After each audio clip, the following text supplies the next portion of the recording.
morning, guys. I just thought I'd make a quick video to show you how to fix some of these imperfections you may find when you print. If you look in the little mouth section there, if I can get it to focus for me, there's some holes. You know, it's just minor imperfections there. My Harry Potter hat, when it did the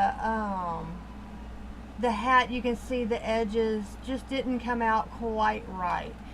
So instead of scrapping a whole big piece that the only thing wrong with it is a few cosmetic pieces, you've got a couple of options.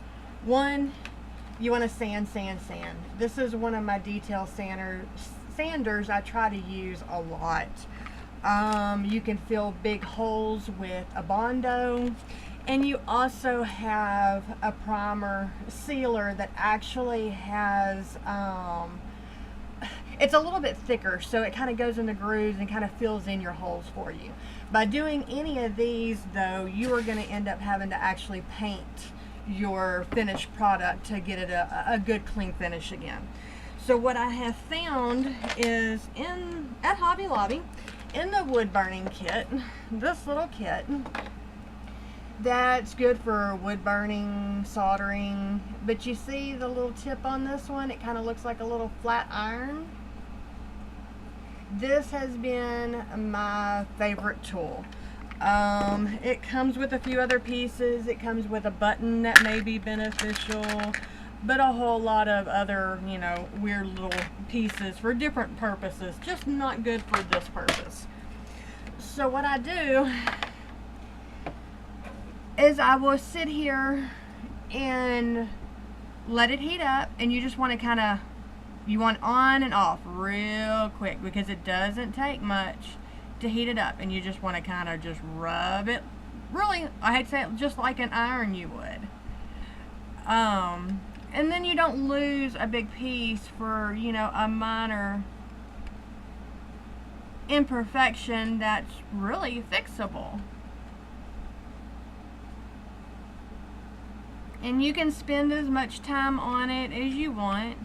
You can go through and fix any layer shifts that you find throughout the piece. I don't mind the imperfections on this in most of the areas, because that's kind of, you know, it's the hat. It's made to be rugged and a little on the rough side. But those layers that were hanging down because there wasn't enough space to do a support system there, so it looped a little.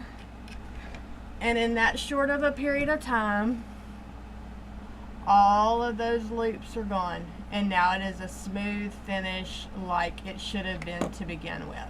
So all of, you know what, 30 seconds later, and an 8-hour print is saved. I don't have those imperfections anymore. I'm happy with the print. All the little loops that were in this area right here are now completely smooth to the touch. And that's it. So I would invest in one of these if you're going to want to do some work that you're going to want to make sure everything's clean. It could go around the edges of, you know, necklaces or, you know, ornaments if you end up with any rough areas on your edges. I mean, it's literally just a few seconds. What I call hairs. Every now and then you'll get a loose hair kind of floating around out there, and this little bit, and it's gone. It'll help smooth the surface if you end up with, you know, some rough lines that maybe you don't care for.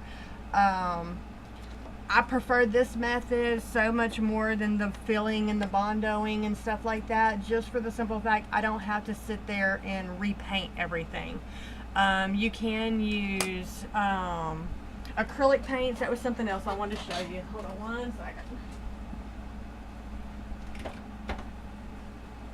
I mean, any paints like this, really any acrylic craft paints, any brand, these are all great if you want to add some dimension to any of your products. I did a group, of course, this is all wood filament. The Harry Potter hat was too, but he just didn't quite look right without eyes, so I just used black cheap acrylic paint, threw some eyes in there, and now he looks a little bit more realistic. So little details like that I don't mind painting. I just don't want to paint the whole piece. So there's some little tips and tricks that I do there that'll help save, you know, some imperfect prints to make them perfect or more perfect. So if you have any questions, leave me some comments or messages and I will try to answer you the best I can. Thanks, I hope it helps.